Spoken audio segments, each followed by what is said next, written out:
Hello and welcome back to another video. Today I am doing a sketchbook tour.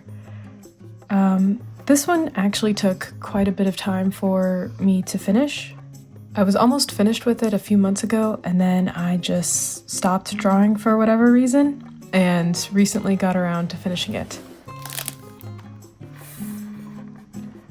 On the cover here I decided to draw some butterflies since I quite like butterflies and I hadn't drawn them in a long time, so I thought that would be a pretty way to start off this sketchbook, and I normally never draw on the inside cover.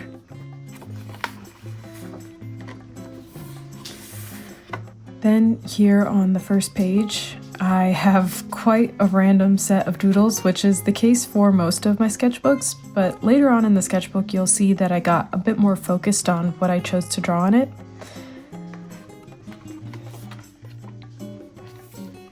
So these first few doodles are pretty random. We had got a new car, and so I drew it quite a lot. And then this is Daisy. You see her a lot on the channel if you watch my videos. Here I had gotten some S-Note Sharpie markers, which are essentially highlighters, but they come in a lot more colors.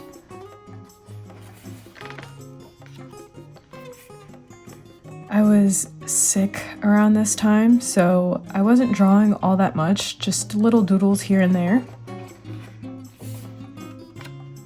And you can see here I even made a note that I was just constantly sick during the beginning of the year. Oh, and here was Daisy's first birthday, so I drew her with a little birthday hat on. Oreo was sleeping, as he always is, but Daisy got a new toy for her birthday.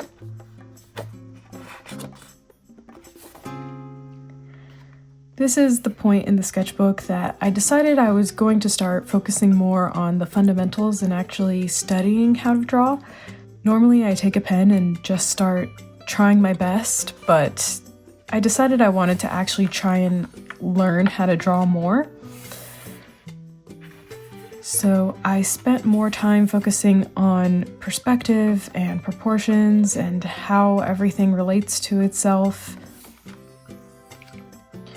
I tried drawing a lot from life, but also drawing a lot from reference and really trying to understand how to get a 3D object down into a 2D object.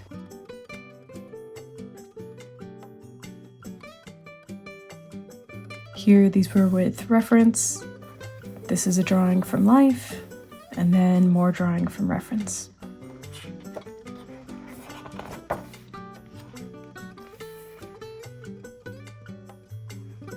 I don't really know what was going on here. These are just random doodles. I drew my feet for some reason, drew my hand.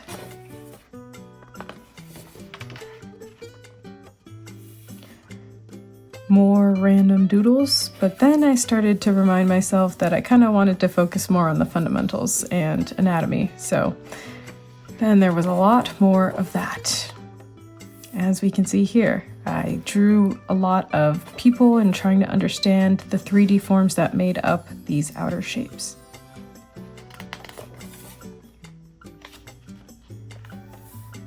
These are acrylic marker, which are very fun to work with, but I don't have that many colors, so it's not the easiest to use all that much because I often find that I don't have the exact color that I want. More drawing people and just trying to understand anatomy better.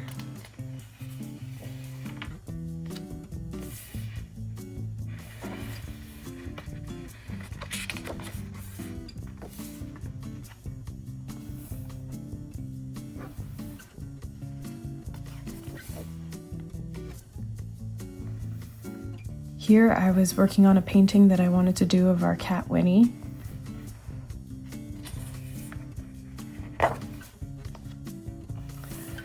Then here is more studying. So I realized I wasn't good at understanding how 3D forms fit in a space And so like here, if I wanted to draw a cat without any reference, just trying to imagine one in my head and draw it, I was having a really hard time understanding how much 3D space that took up and how that interacted with other 3D shapes.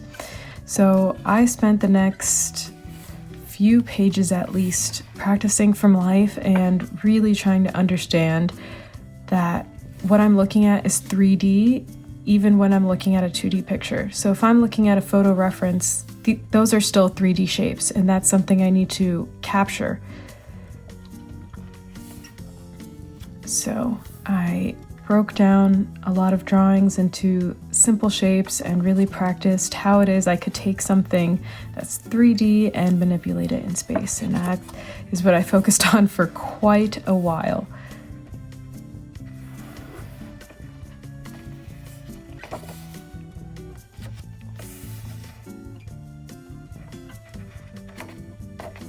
I also realized I wasn't very good at drawing cats, so I tried to break down cats into simpler shapes so that I could start to understand what was going on more.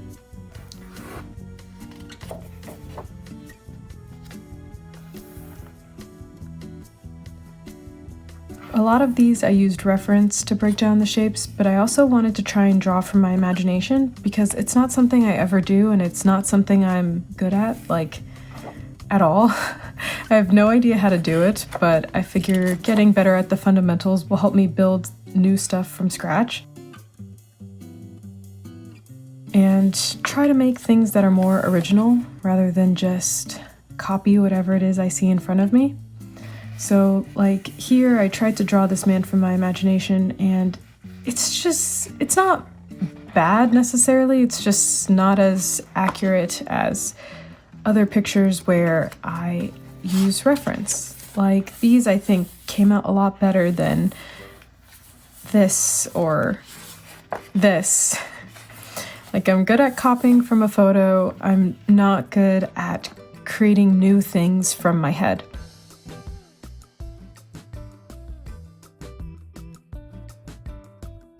But to get better at doing it, I had to do it more.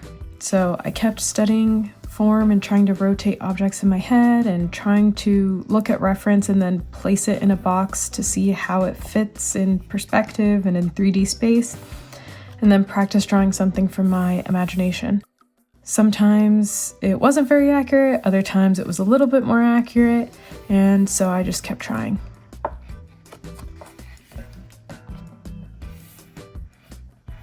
These are more attempts of just drawing people out of my head with no reference, seeing if I could do it or not.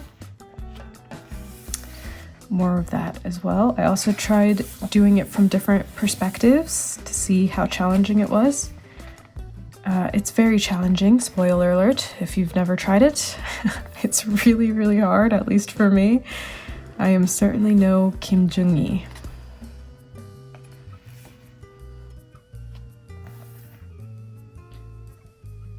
Here I tried to draw a cat from my imagination and my brain just kind of melted, so gave up on that one.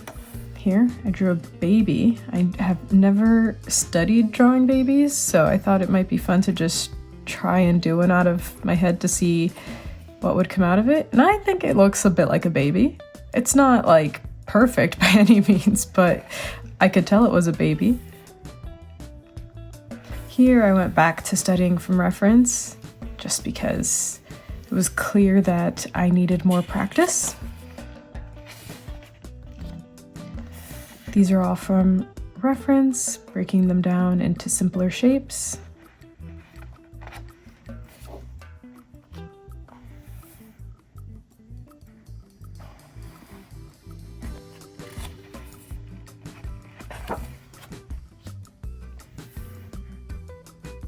Then this one was with no reference. These are with reference. These are with no reference.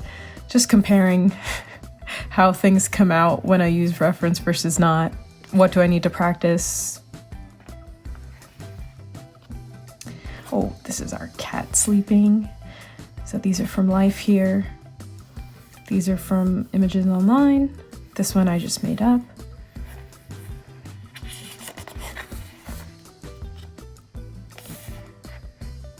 I believe these were with no reference.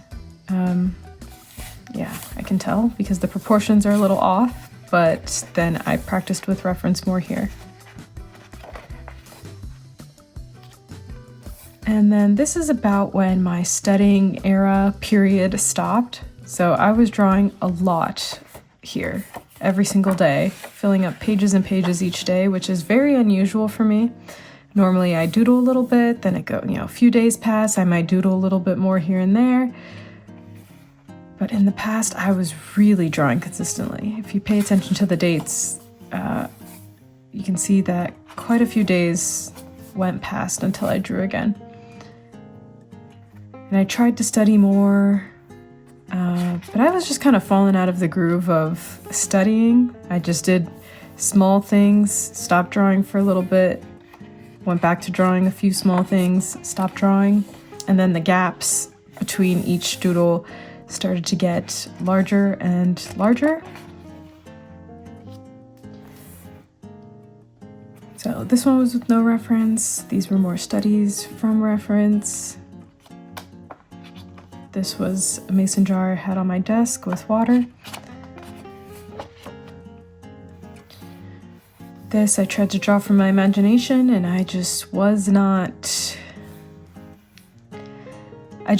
feeling it. So my motivation to draw was just kind of starting to plummet by this point.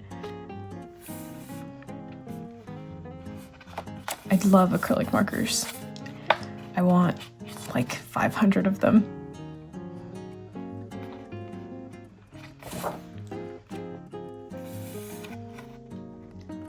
Now we're approaching the end of the sketchbook, and my cousin had drawn this version of Daisy, which I found the cutest thing in the world. She drew this on a separate piece of paper, and then I essentially copied her drawing because this looks so much like Daisy. This is her exact personality. If you ever meet her, she just puts her big nose right in your face, and she has these big puppy eyes. Looks just like her. And then my husband drew Daisy when she was a puppy. It was a really cute page. And I just really didn't want to draw, so I didn't for months, essentially. I just have a random doodle. I knew I was almost done with the sketchbook, and for some reason I just couldn't bring myself to draw, so it just sat in my room for ages. And then I finally decided to just put something in it recently. I took out my acrylic markers since I think they're a lot of fun and tried to draw more with them, but it's really hard to make colors you don't have with acrylic markers. You can't really mix them to make your own custom color easily. You can blend the colors together if they're close enough to each other in color. I just don't have that many colors, so the end results didn't come out quite how I wanted, but at least I finished the sketchbook. I didn't even bother fill up this last page because I already got a new sketchbook and I just want to get started with that one.